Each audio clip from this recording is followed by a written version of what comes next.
नमस्कार दोस्तों, आप सभी का हार्दिक स्वागत है हमारे चैनल क्रोसेंट एस्ट्रो पर। हम फिर हाजिर हैं आपके सामने एक नए विषय पर चर्चा करने के लिए। आज हम चर्चा करने जा रहे हैं रामायण के बारे में। जब हम अपने घर पे रामायण स्थापित करते हैं तो उसे किस तरीके से स्थापित करना चाहिए, किस दिशा में रखना चाहिए और किस जगह पे रखना चाहिए। आइए आज हम चर्चा करते हैं इसी विषय के बारे में। और इस विषय पे चर्चा करने के लिए हमारे साथ मौजूद हैं डॉक्टर राजवीर शास्त्री जी। स्वागत है शास्त्री जी आपका। धन्यवाद। शास्त्री जी, जब हम अपने घर पे रामायण लेकर आते हैं, रामायण को स्थापित करते हैं, तो उसकी सही विधि क्या है? सर्वप्रथम रामायण को अपने घर में स्थापित करने के लिए हमें अपने मंदिर में गंगा जल का छिड़काव करती पुष्प समर्पित करें और उसके लिए चौकी की स्थापना करें। जिस चौकी के ऊपर हम रामायण को स्थापित करते हैं उसके ऊपर पीत रंग का वस्त्र या लाल रंग के वस्त्र के अंदर ही हमें रामायण को रखना चाहिए और घर के मंदिर में पूर्व दिशा में या उत्तर दिशा में हमें रामायण की स्थापना करनी चाहिए। शास्त्री जी, क्या हम अपने घर के मंदिर में, जहाँ हम सभी भगवान की मूर्तियां, तस्वीरें लगाते हैं, क्या हम वहीं पर रामायण को रख सकते हैं? जहाँ भगवान जी का मंदिर स्थापित करते हैं उसी मंदिर में भगवान जी की मूर्ति प्रतिमा के साथ में रामायण की भी स्थापना हम कर सकते हैं, क्योंकि रामायण साक्षात श्री राम का स्वरूप मर्यादा पुरुषोत्तम की शिक्षा देने वाला एक पुरुष है। और वो पुरुष किस प्रकार से, जो कि भगवान का एक अंश है, जिसके अंदर श्री राम की गाथा लिखी गई है, जिसमें राम के मार्ग का अन्वेषण करने का निर्देश दिया गया है। किस राम का? जिस राम ने एक मर्यादा के अंतर्गत रहते हुए पिता के एक वचन पर, एक आदेश पर अपने राज सिंहासन का परित्याग कर कर 14 वर्ष के लिए वनवास के मार्ग को अपना लिया। उस राम को याद किया जाता है और जिसकी स्तुति जिस जिस कागज पर, जिस वाणी पर जहां भी राम का नाम आता है वो स्थान अपने आप स्वयं पावन हो जाता है। इसलिए रामायण को हमें मंदिर में स्थापित करना चाहिए और सायकाल घी का दीप जलाकर रामायण की आरती भी हमें करनी चाहिए। इससे अत्यधिक पुण्य की प्राप्ति होती है। जिन घरों में प्रत्येक पूर्णिमासी को रामायण का पाठ आयोजित करवाया जाता है उस घर में सुख शांति बनी रहती है, नकारात्मकता वहां प्रवेश नहीं करती है, कभी भी उन घरों में अनावश्यक झगड़े कलह उत्पन्न नहीं होते। शास्त्री जी, हमें अपने घर में रामायण की स्थापना किस दिशा में करनी चाहिए? रामायण की स्थापना हमें अपने घर में पूर्व या उत्तर दिशा में करनी चाहिए। ये स्थान इसके लिए उचित व भगवान की दिशा बताई गई है। शास्त्री जी, क्या हम रामायण की पूजा घर में कर सकते हैं? अवश्य रामायण की पूजा हम विधि विधान से अपने घर में आयोजित कर सकते हैं। विशेषकर हमें प्रत्येक मास को पूर्णिमा के दिन रामायण का पाठ आयोजन करवाना चाहिए। इससे हमें अनंत पुण्य की प्राप्ति होती है और हमारा मन भी संतोष भाव को प्राप्त करते हुए के ऊपर आगर मार्ग पर अग्रसर होता है और जिस मार्ग का संबंध राम से है। यदि हम रामायण शब्द का छंदी विच्छेद कर कर देखते हैं तो राम प्लस आयन शब्द की उत्पत्ति होती है। राम का अभिप्राय राम जो दशरथ नंदन श्री राम है, आयन उसका मार्ग, अर्थात हमें राम के मार्ग पर चलना चाहिए, राम जैसा बनना चाहिए, राम के गुणों को अपनाना चाहिए। बताया जाता कि चोरी करना बुरी बात है, चोरी नहीं करनी चाहिए, परंतु एक चोरी अवश्य करनी चाहिए जिसे कहते हैं गुण चोर। यदि किसी से आप गुणों को चुरा सको तो ऐसी चोरी अवश्य करें। किसी के धन को चुराने की आवश्यकता नहीं रहेगी। जहां गुण वास करेंगे वहां ज्ञान आएगा और जहां ज्ञान की प्राप्ति होगी वो उसे तप के मार्ग का अन्वेषण होगा और वही आध्यात्मिक मार्ग से परमात्मा के भाव में स्वयं के भाव को अंतर्लीन कर देगा और इस संसार में जन्म मृत्यु के बंधन से मुक्त हो जाएगा, जिसे हम अपवर्ग कहते हैं। शास्त्री जी, अपने घर में रामायण पढ़ने की विधि क्या है और हम इसे कब-कब पढ़ सकते हैं? रामायण को हम प्रातः काल स्नान के पश्चात नूतन वस्त्रों को धारण करने के बाद आप रामायण का पाठ शुरू करें, जिसमें घी का दीपक जलाएं। विशेषकर गाय के घी का दीपक ही प्रज्वलित करना चाहिए, धूप भी आप प्रज्वलित करें। गंगा जल व एक जल का लोटा अपने पास में स्थापित करें जो कि खाली न है, कुछ अक्षत उसके अंदर डालें और पुष्प उसके अंदर समर्पित करें। इस प्रकार सर्वप्रथम हमें रामायण को उद्घाटित करने से पहले श्री राम का गुणगान करना चाहिए और चावल और फूल लेकर रामायण को प्रणाम करना चाहिए। उसके पश्चात उसे उद्घाटित करें और उसका पाठ आप शुरू कर सकते हैं। या आप किसी विशेष अवसर पर अपने घर में रामचरितमानस का पाठ भी आयोजित कर सकते हैं, जिसकी समय अवधि 24 घंटा बताई गई है।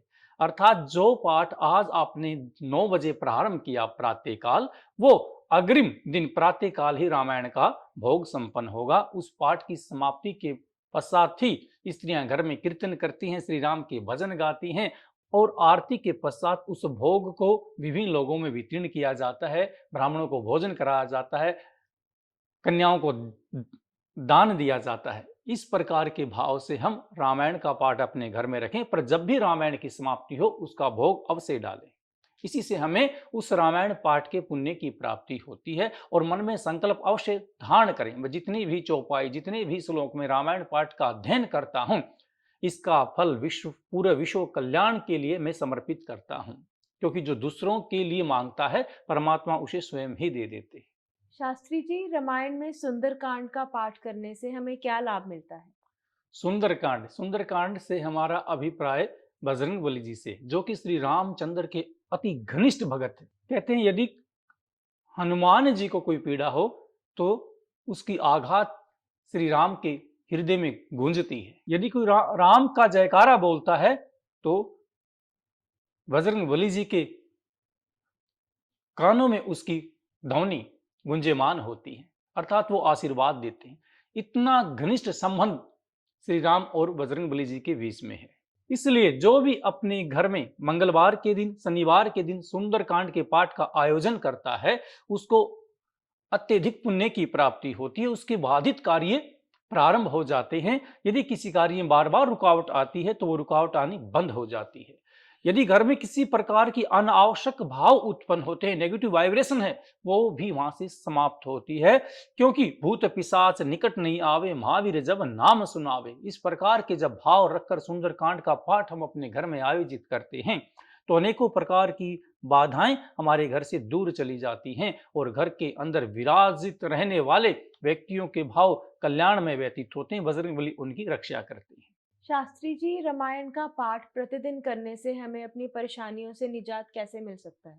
प्रतिदिन जो रामायण का पाठ करते हैं तो ये सर्वोत्तम है, क्योंकि उसकी जिह्वा के ऊपर राम, श्री राम का शब्द विराजित रहता है और यही बताया जाता है जो शब्द हमारे अंतकरण में भ्रमण करते हैं वही हमारे कंठ के माध्यम से हमारी जिह्वा के ऊपर आ जाते हैं, हर लोक में ब्रह्मांड में गुंजेमान होते हैं। जो रामायण के पाठ करते हैं वो सत्य भाव से लीन होते हुए उनके मन के जो भाव हैं वो राम से लिप्त होने शुरू हो जाते हैं, राम की महिमा में गुणवान हो जाते हैं। अर्थात उनके मुख से जो भी शब्द निकलता है वो संसार कल्याण के लिए निकलता है, कभी भी वो किसी का बुरा नहीं कर सकते। ऐसे भाव जब व्यक्ति के उत्पन्न होते हैं तो ईश्वर स्वयं उसकी बड़ाई करते हैं और उसको आशीर्वाद देते हैं और उनसे अति प्रसन्न होते हैं, क्योंकि रामायण के अंदर जो चरित्र दिखाए गए वो एक एक पात्र अनेकों प्रकार की शिक्षा इस लोक के लोगों को देते हैं। यदि माता सीता के पवित्र चरित्र का वर्णन हमें करना पड़ जाए तो उसकी लीला में मन डूब जाता है। श्री राम जिसे मर्यादा पुरुषोत्तम कहा गया, उनकी महिमा का गुणगान करें तो व्यक्ति स्वयं में ऐसा अनुभूतित करता है कि इस लोक में आना एक कर्म करना ही है, अन्यथा कोई मेरा मार्ग नहीं है। केवल मुख्य जो मार्ग है वो मोक्ष की प्राप्ति है और आपके मन को मानसिक शांति मिलेगी। इसलिए हमेशा सकारात्मक भाव से हमें रामायण का पाठ करना चाहिए, इसका गुणगान करना चाहिए। इसी से हमारे जीवन का कल्याण संभव है। शास्त्री जी, क्या ये सच है कि जब भी कहीं रामायण का पाठ होता है तो भगवान हनुमान जी वहां अदृश्य रूप में आकर पाठ सुनते हैं? चिरंजीव शक्ति जिसे कहा जाता है, ये सप्त ऋषियों में हनुमान जी का भी नाम आता है, क्योंकि कलयुग के जो देव हैं, कलयुग में जिनकी पूजा होगी, कलयुग में जिन्हें साक्षात दर्शन किया जाएगा, ऐसा आशीर्वाद प्राप्त हनुमान जी को है। इसलिए जहां भी इनका गुणगान होता है, इनकी पूजा होती है, सुंदरकांड का पाठ होता है, रामायण का पाठ होता है, वहां पर ये विराजित रहते हैं। शास्त्री जी, अगर हमें संपूर्ण रामायण एक ही बार में पढ़नी हो तो कितना समय लगता है इसे पढ़ने में? संपूर्ण रामायण एक ही बार पढ़नी हो किसी एक व्यक्ति के द्वारा, ऐसा तो संभव नहीं है। 24,000 श्लोकों की संख्या वाल्मीकि रामायण में है और जब रामचरितमानस का हम पाठ करते हैं तो 24 घंटे का समय के अंतर्गत वो पाठ किया जाता है, जिसके मध्य में उस एक बार भी उसे नहीं रोका जाता। पाठ करने वाला पाठक वो व्यक्ति अपना स्थान बदल लेता है, दूसरा व्यक्ति स्नान कर कर पाठ के ऊपर विराजित होता है, वहीं से पाठ आगे बढ़ता रहता है। निरंतर 24 घंटे पाठ चलता है। इस 24 घंटे में भी इस पाठ को संपन्न करने के लिए कम से कम हमें 4 या 5 ब्राह्मणों की आवश्यकता पड़ती है। और जहां तक इसके विषय बिंदु की बात की जाए, रामायण बुराई पर अच्छाई की जीत का संदेश देती है। उदारता, अंतकरण की विशालता एवं भारतीय चारित्र का आदर्श की सकारात्मकता यह साक्षात प्रतिमा है, जो विश्व भर में अलौकिक, असाधारण, अनुपम एवं अद्भुत रचना है, जो धर्म एवं नैतिकता की दृष्टि से सर्वोपरि ग्रंथ माना गया है। यह हमारे धार्मिक ग्रंथों में अति उत्तम महत्वपूर्ण स्थान रखता है। इसे आदि काव्य भी कहा जाता है, क्योंकि सर्वप्रथम लौकिक संस्कृत में हमें महाकाव्य रामायण की ही प्राप्ति होती है। इससे पूर्व जो रचना है वो वैदिक संस्कृत से संबंध रखती है। ये हमारा लौकिक संस्कृत में प्रवेश या आदि महाकाव्य के नाम से भी इसे संबोधित किया जाता है। यदि हमें अपने घर में रामायण को स्थापित करना चाहिए तो आप महर्षि वाल्मीकि विरचित रामायण को अपने घर में स्थापित कर सकते हैं। इसी भांति कनवन रामायण, रामचरितमानस, अद्भुत रामायण, अध्यात्मक रामायण एवं आनंद रामायण को आप अपने घर में स्थापित करें, उसका पूजन करें, उसका नित्य आप गुणगान करें, आप उसका पाठ करें।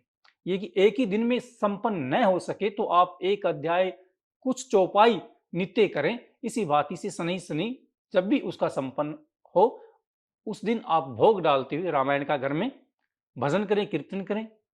इसी भांति ये पवित्र ग्रंथ हमारे घर का, हमारे परिवार का और आसपास के वातावरण का पूर्ण कल्याण करता है। जहां इसकी चौपाइयों को गुनगुनाया जाता है, इसके श्लोकों को दोहराया जाता है, वहां आसपास के अक्षेत्र भी पावन व पवित्र हो जाते हैं। एक यज्ञ की भांति ये हमें फल देती है। शास्त्री जी, क्या रामायण को हर कोई पढ़ सकता है? रामायण को प्रत्येक व्यक्ति पढ़ सकता है, क्योंकि राम का नाम लेना कोई बुरी बात नहीं है, परंतु ये विशेषकर ध्यान रखना चाहिए कि पढ़ने का जो अभिप्राय है, हमें पावन ग्रंथ को पढ़ने के लिए स्वयं भी पवित्र भाव को धारण करना चाहिए, स्नान करना चाहिए, स्वच्छ होते हुए ही इस ग्रंथ को हमें हाथ लगाना चाहिए, इसका पाठ करना चाहिए। चाय पान आदि कर कर, भोजन कर कर इस ग्रंथ को हमें नहीं छूना चाहिए। ऐसा करने से हम पाप के भागी बनते हैं। शास्त्री जी, आज आपने हमें और हमारे दर्शकों को रामायण के बारे में ढेर सारी जानकारी दी। इसके लिए आपके बहुत बहुत आभारी हैं। अभिवादन करते हैं आपका। आज हमने रामायण के बारे में चर्चा की। उम्मीद है हमारे दर्शकों को आज का हमारा कार्यक्रम बेहद पसंद आया होगा और उनको ढेर सारी जानकारी मिली होगी। आप भी जब अपने घर में रामायण को स्थापित करें, रामायण का पाठ करें तो विधि विधान से करें। ऐसी ही और जानकारी के लिए आप बने रहिए हमारे साथ क्रोसेंट एस्ट्रो पर। आज का कार्यक्रम आपको कैसा लगा हमें कमेंट बॉक्स में जरूर बताएं। धन्यवाद।